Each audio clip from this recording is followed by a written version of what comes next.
பசுவிற்காக மனிதனையே கொன்ன மனுநீதியின் பரம்பரை நம்ம போதனையை உலகத்துக்கே சொன்ன போதி தருமரின் டிஎன்ஏ நம்ம ஒரு வீட்டை புதுசாக கட்டினது விடுறேன் அந்த வீட்டுக்குள்ளேயே நம்ம முதல்ல விடக்கூடியது பசுவைத்தான். ஒரு கோயில சிவனை பார்க்கறதுக்கு முன்னாடி நந்திகிட்ட வணக்கம் வச்சுட்டு தான் அந்த சிவனையே பார்ப்போம். அப்பேற்பட்ட நம்ம மனசுல நம்மளோட வாழ்க்கையில் இருக்கக்கூடிய சரித்திரத்தை அவன் தரித்திரத்தை போக்குறதுக்காக கண்டவங்கிட்ட வாங்கின காசுக்காக நம்மளோட சரித்திரத்தையும் கலாச்சாரத்தையுமே இந்த பீட்டா மூலமாக பல பேர் அழிக்கிறாங்க.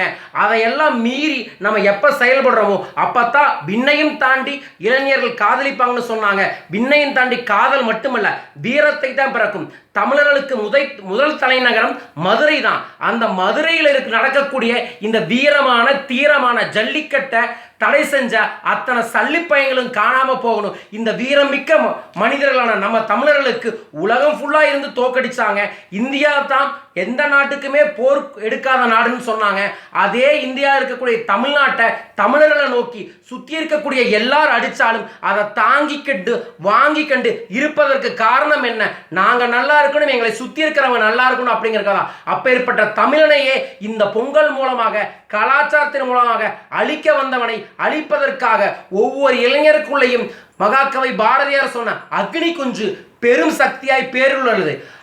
அக்னி குஞ்சு போல நம்ம அப்துல் கலாம் ஐயா சொன்ன அக்னி சிறகும் இப்போது வெளியே வந்துள்ளது. இந்த அக்னி குஞ்சும் அக்னி சிறகும் இந்த ஒவ்வொரு இளைஞர்களையும் முட்டி மோதி இந்த ஜல்லிக்கட்டு பிரச்சனைக்கு மட்டுமல்ல இனி இருக்கக்கூடிய அத்தனை தடைகளையும் நம்மளோட தமிழ் இளைஞர்கள் மூலமாக உடைக்க வேண்டும். இந்த தமிழ் இளைஞர்களுக்கு தலைவன் எவனும் வேண்டாம், ஒவ்வொரு தமிழனுக்குமே அவன்தான் தலைவன். சுவாமி விவேகானந்தர் சொன்னாரு 100 இளைஞர்கள் இருந்தால் இந்த உலகத்தையே மாற்றலாண்டு. இன்னைக்கு 1,00,000 இளைஞர்கள் இருக்காங்க. ஒவ்வொரு நபருமே மகாகவி பாரதியாரின் தீரத்துடன் செயல்படுவோம்.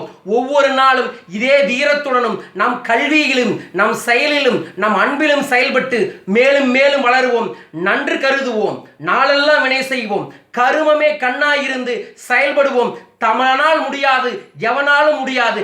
தமிழனால் முடியும் என்றால் உலகத்தில் எதையும் சாதிக்க முடியும். வாழ்க தமிழ், வளர்க தமிழன்.